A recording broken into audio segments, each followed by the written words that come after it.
Hello friends, welcome back to my YouTube channel. So today topic is winding up of company. Company का समापन मतलब company की ending, wind up हो जाना, company बंद हो जाना. तो चलिए देखते हैं इस चैप्टर में हमारी क्या क्या टॉपिक हैं. ओवरव्यू एक बार देख लेते हैं. पहले हम इस टाइप के क्वेश्चन का सबसे IMP क्वेश्चन, और मेनली इस चैप्टर से ये क्वेश्चन हर साल आया है. 18, 13, 2017, 16, 2014, 2010, 2009. देख रहे हैं आप कंटिन्यू कितने साल से सेम क्वेश्चन पूछ रहा है. बस क्वेश्चन को घुमाया गया है, आंसर सेम है. What do you understand by winding up of company? Explain various method of winding up in brief. What are the different method of winding up of company? Explain. How many types of winding up? Under what circumstances of a company will be compulsorily winding up? Explain in detail the different method of winding up of company. What do you understand by winding of company? Explain various method of winding up company. सब घुमा फिरा के question आए हैं हर बार, और इसके answer सिर्फ एक ही हैं जो अब हम करने जा रहे हैं. तो देखते हैं कि वाइंडिंग अप की मीनिंग क्या होती है और ये किस तरह से होती है, क्या क्या मेथड है इसके. तो इसके दो मेथड होते हैं, एक कंपलसरी और एक वॉलेंट्री. तो वो करने से पहले हम देख लेते हैं कि वाइंडिंग अप का मीनिंग कंपनी लैंग्वेज में क्या होता है. इसका मतलब वैसा मीनिंग तो दिया नहीं गया है सेक्शन वाइज, लेकिन जनरली हम इसे कहते हैं कि winding up of company is the process. Winding up का मीनिंग, वाइंडिंग अप एक प्रोसेस है. It is a process whereby its life is ended. Company की जो लाइफ है वो एंड हो जाती है. And its property administered for the benefit of its creditor and member. और इसकी सारी जो प्रॉपर्टी हैं वो एडमिनिस्ट्रेशन के लिए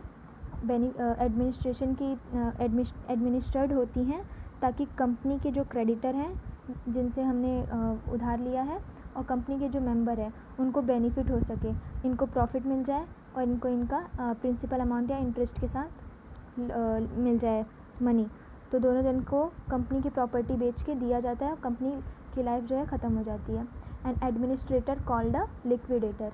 एडमिनिस्ट्रेटर को लिक्विडेटर कहा जाता है, क्योंकि वो लिक्विडेटर इसलिए बोले जाते हैं क्योंकि वो जितने भी प्रॉपर्टी जो कि फिक्स्ड एसेट्स हैं उनको कैश इन हैंड में कन्वर्ट करता है. Is appointed and he take control of the company, collect its asset, pay its assets को कलेक्ट करता है और सारे डेट जितने भी हैं वो पे करता है क्रेडिटर को. And finally distribute any surplus. उस एसेट्स कलेक्ट करके जितने कर्जा है वो दे के उसके बाद अगर कुछ सरप्लस बचता है तो उसको मेंबर में उनकी राइट्स के हिसाब से बांट दिया जाता है. तो इसे ही कहते हैं वाइंडिंग अप ऑफ कंपनी. अब देखते हैं वाइंडिंग अप ऑफ कंपनी के मोड्स क्या हैं, किस तरह से वाइंडिंग अप की जाती है. तो सबसे पहला है compulsory winding up bye tribunal. एक तो कंपलसरीली होना ही होना है जब ट्रिब्यूनल ऑर्डर दे दे. ट्रिब्यूनल कौन है कंपनी का? NCLT, national company law tribunal. और दूसरा जो है वॉलेंट्री होता है. तो कंपलसरी क्या है?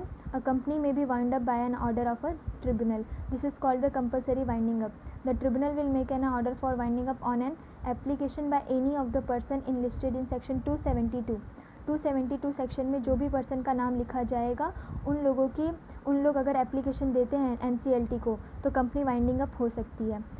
तो एप्लीकेशन कौन कौन दे सकता है वो भी हम पढ़ेंगे. उसको प्लेंटिफ कहा जाता है. Section 271 lay down the following ground where a company में be wound up by the tribunal. और सेक्शन 271 में सारे ग्राउंड्स दिए गए हैं कि किस किस ग्राउंड्स पे ट्रिब्यूनल वाउंड अप का ऑर्डर देगा. हमने डिटेल में मीनिंग पढ़ी, अब थोड़ा रिवाइज की तरह से अब इसे सारे पॉइंट को कवर करते हैं, अदरवाइज़ ये बहुत लॉन्ग हो जाएगा, 1 आवर हो जाएगा. सो हमें इसे शॉर्ट रखना है क्योंकि ये रिवीजन लेक्चर है. तो चलिए देखते हैं कंपलसरी होने का, कंपलसरी वाइंडिंग अप होने के कुछ ये 6 पॉइंट दिए गए हैं, जिसमें सबसे पहला है कि बाय स्पेशल रिजोल्यूशन. कंपनी की मीटिंग में अगर स्पेशल रिजोल्यूशन पास किया गया, पास करके भी वाउंड अप के लिए एप्लीकेशन दी जा सकती है. If the company has resolve by special resolution that it may be wound up by the tribunal may pass a winding up order, तब जाके वाइंडिंग अप की ऑर्डर आ सकती है. इसका मतलब स्पेशल रिजोल्यूशन में हमने पढ़ा था 75% की मेजॉरिटी जो है डिसीजन पे, मतलब मेजॉरिटी वो हो एग्री करे. The power of the tribunal in such a case is discretionary and should be exercise only where a bona fide case is made out. The tribunal may refuse to order winding up where it is opposed to public or company interest. NCLT को जब ठीक लगेगा तभी वो मतलब देखेगा कि हाँ पब्लिक इंटरेस्ट में है तो ठीक, अदरवाइज़ वो कैंसिल कर देगा। और सेकंड है an act against the national interest. अगर नेशनल इंटरेस्ट के अगेंस्ट है कुछ भी कंपनी जो भी काम कर रही है तो भी वो वाउंड अप का ऑर्डर दे सकता है। मतलब कि कंपनी इंडिया की सोवरेनिटी, यूनिटी ऑफ इंडिया, ये सब के अगेंस्ट है। Security of the country, friendly relation with the foreign country, public facility, decency and morality. 3, national company law tribunal can order for its winding up. Winding up of sick company को भी winding up का order NCLT देती है जब company सिक हो जाती है, यानी कि कंपनी की जो लाइबिलिटीज़ हैं वो एसेट से बहुत ज़्यादा हो जाती हैं और कंपनी की जो रनिंग होती ही नहीं है। कंपनी को सारे मतलब कि वाउंड अप करने के अलावा और कोई ऑप्शन ही नहीं बचता। If more than 50% of it secured creditor apply for the winding up of company. 50% जो क्रेडिटर हैं अगर उन लोग अप्लाई कर देते हैं वाइंडिंग अप के लिए जो कि सिक्योर्ड थे तो कंपनी सिक मानी जाती है और वाइंड अप करना पड़ता है। No business commencement by company. अगर कंपनी की कोई भी बिज़नेस कमेंसमेंट हुई ही नहीं है, बस कंपनी नाम के लिए रजिस्टर्ड है, तो भी वाइंडिंग अप हो सकती है। Incapability to repay loan. Company incapable हो गई है लोन अपने रीपे करने के लिए। 271 हमने पढ़ा था, ये बहुत ही IMP है। Tribunal can issue the order to winding up. Just and equitable winding up. According to section 275, if all the right to winding up company are with the tribunal and they are justifiable, then the court can order for winding up of the company. This law occur in the following condition. ये कुछ condition है इस case में। Just and equitable, जब company को ठीक लगेगा। Just and equitable मतलब जब कंपनी को ठीक लगेगा कि हाँ वाइंडिंग अप करना चाहिए, तो वो केसेस कौन कौन से हो सकते हैं। Only company name is in existence, it is not doing any business. Company का सिर्फ नाम है, काम नहीं है। बोलते हैं ना नाम के लिए है, काम के लिए नहीं। Deterioration of the company management due to deadlock in the managing the company. Company की मैनेजमेंट में मैनेजमेंट जो है डेडलॉक हो गई है, डिटेरियोरेशन आ गई है, मतलब कि कोई भी ट्रस्ट एंड कॉन्फिडेंस का रिलेशन नहीं है, लॉसेस में चल रही है, सब्जेक्ट मैटर ही कंपनी का अब नहीं रहा, और ऑपरेशनल कंडक्ट हो रही है माइनॉरिटी शेयर होल्डर में, जैसा हमने पिछले चैप्टर में पढ़ा था, और कंपनी का जो सब्जेक्ट है वो इलीगल या फ्रॉडुलेंट है, और company is bubble. Company is bubble मतलब कि company such that which has no business और does not have any property. कोई बिजनेस सिर्फ नाम, मतलब कंपनी के पास कोई प्रॉपर्टी नहीं है, सिर्फ वो नाम के लिए है, तो उसको बबल कहा जाता है। तो उस केस में भी जस्ट एंड इक्विटेबल माना जाएगा। अब देखते हैं सेकंड मोड जो कि है वॉलेंट्री वाइंडिंग अप। तो कंपनी के वॉलेंट्री वाइंडिंग अप, वॉलेंट्री मतलब ऐच्छिक रूप से वाइंडिंग अप करना, हम अपनी इच्छा से वाइंडिंग अप करना चाहते हैं तो उसे बोलेंगे वाइंडिंग अप करना। एक तो NCLT का मतलब कंपलसरी ऑर्डर आया तो करना ही पड़ेगा, एक हम खुद से करते हैं। Voluntary winding up of company is entirely different from compulsory. Voluntary winding up is winding up by the member और creditor of a company without interference by the tribunal. Tribunal के बिना ही उन लोग खुद में ही मेंबर और क्रेडिटर वाइंडिंग अप कर देते हैं। तो अ कंपनी में भी wound up voluntarily when the period fixed by the article for the company has expired. मतलब कि आर्टिकल में ही उन्होंने पहले से लिख दिया था कि हम 10 साल के लिए रन करेंगे ये बिज़नेस या कंपनी, और वो 10 साल कंप्लीट होने पे भी मतलब कंप्लीट होने के बाद वो क्या करते हैं, कंपनी क्लोज़ कर देते हैं ऑर्डिनरी रिजोल्यूशन जनरल मीटिंग में पास करके। दूसरा केस ये है कि if company has not fixed any duration limit, मतलब 10 साल उसने फिक्स नहीं किया है और आर्टिकल में तो वो स्पेशल रिजोल्यूशन पास करके बाउंड अप कर सकता है। तो ये 2 केसेस होते हैं। अब देखते हैं क्या क्या मोड्स है वॉलेंट्री वाइंडिंग अप के। वॉलेंट्री वाइंडिंग अप के भी 2 मोड्स होते हैं, एक मेंबर के द्वारा, एक क्रेडिटर के द्वारा। तो मेंबर कब करता है, a member voluntary winding up take place only when the company is solvent. मतलब कि कंपनी सॉल्वेंट हो तभी मेंबर वॉलेंट्री वाइंडिंग अप कर सकता है। It is initiated by the member and is entirely manage by them. तो ये member से ही इनिशिएट होता है और ये उन्हीं लोग मैनेज करते हैं। The liquidator is appointed by the member. एक लिक्विडेटर अपॉइंट किया जाता है मेंबर द्वारा। No meeting of creditor is held. Creditor का इसमें कोई इंटरफेरेंस नहीं रहता। No committee of inspection is appointed. कोई इंस्पेक्शन की कमेटी नहीं बुलाई जाती, बस मेंबर मिल के अपना काम कर देते हैं तमाम। और क्रेडिटर वॉलेंट्री वाइंडिंग अप में where company propose to wind up voluntary and the director are not in a position to make the statutory declaration of the solvency, then such winding up is called the creditor voluntary winding up. The provision for the creditor voluntary winding up are similar to those which are applicable to the members voluntary winding up. सारे provision जो member के रहेंगे वही creditor के होंगे, बस फ़र्क ये रहेगा कि इसमें क्रेडिटर लोग ही वाइंडिंग अप के लिए बोलेंगे, तब जाके डायरेक्टर उस पोजीशन में आएंगे कि वो डिक्लेयर करें कि कंपनी की हाँ सॉल्वेंसी है और फिर भी वो क्रेडिटर के इच्छा से वाइंडिंग अप करना चाहती है। सो ये तो हो गया फाइनल मीटिंग करके क्रेडिटर वॉलेंट्री वाइंडिंग अप।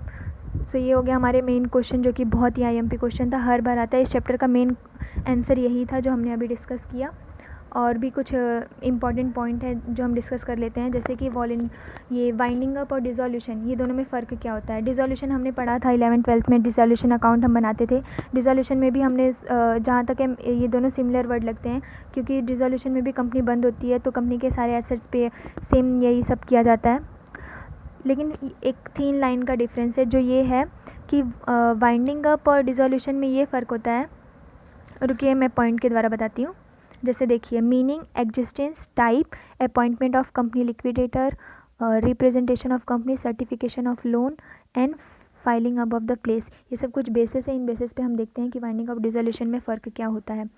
तो वाइंडिंग अप एक लीगल प्रोसेस है जो कि जिसमें बिज़नेस बंद हो जाती है, कंपनी के लोन और लाइबिलिटी को पेड ऑफ किया जाता है और कंपनी के एसेट्स को बेच के। डिसोल्यूशन ये होता है कि कंपनी का डिसोल्यूशन किया जाता है, मतलब लास्ट स्टेज होता है, ये भी प्रोसेस का लास्ट स्टेज होता है जहाँ पे कंपनी एकदम से बंद हो जाती है।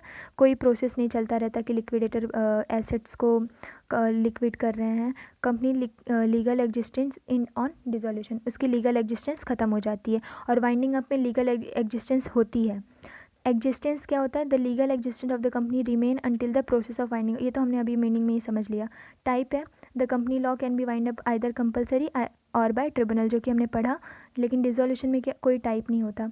Appointment of company liquidator, company के लिक्विडेटर को अपॉइंट किया जाता है वाइंडिंग अप में, लेकिन अपॉइंटमेंट कंपनी के लिक्विडेटर का जो अपॉइंटमेंट है वो एंड हो जाता है डिसोल्यूशन ऑफ कंपनी में। और रिप्रेजेंटेशन ऑफ कंपनी अगर देखा जाए तो at the event of winding up the representation of company is done by the liquidator, ये लिक्विडेटर के द्वारा ही रिप्रेजेंट की जाती है वाइंडिंग अप। लेकिन जो डिसोल्यूशन ऑफ कंपनी है इसमें कोई रिप्रेजेंटेशन का कोई पॉइंट ही नहीं बनता, क्योंकि कंपनी बंद हो रही है तो कोई पॉइंट ही नहीं है कि कंपनी को कौन रिप्रेजेंट करेगा। जब कंपनी ही नहीं है तो रिप्रेजेंट करना किसको है। सर्टिफिकेशन ऑफ लोन, लोन का सर्टिफिकेट जो है at the time of finding up of the company any creditor can certify there loan against the company, कोई भी क्रेडिटर आके अपना लोन सर्टिफिकेशन दिखा के लोन मतलब अपना अमाउंट मांग सकता है। लेकिन no person can make responsible for the payment of its loan after dissolution, dissolution के बाद कोई क्रेडिटर अपना पैसा नहीं मांग सकता। फाइलिंग अप द प्लेस या filling up the place, company fill the vacancy of company liquidator, company जो है वैकेंसी फिल करती है कंपनी लिक्विडेटर की। लेकिन डिसोल्यूशन में fill the vacancy of creditor liquidator, इसमें क्रेडिटर लिक्विडेटर होता है। और एक और 2 पॉइंट मैंने खुद से बनाया है। Intention of court, winding up में intention no necessary order of the court, court की कोई नेसेसरी ऑर्डर नहीं हो सकती है, मतलब ये भी ऑप्शन रहता है ना वॉलेंट्री में। लेकिन डिसोल्यूशन में ये इसेंशियल है कि कोर्ट की ऑर्डर हो। और struck off name, struck off मतलब नेम हटा देना रजिस्टर से, तो यहाँ पे कोई भी वाइंडिंग अप के प्रोसेस में नो स्ट्रक होता है, क्योंकि वो तो चलते रहता है, प्रोसेस है ये। लेकिन डिसोल्यूशन के केस में इट सीजेस टू एग्जिस्ट, वो एग्जिस्ट होने से बंद हो जाती है, मतलब कि उसे मान लिया जाता है कि कंपनी बंद हो गई है।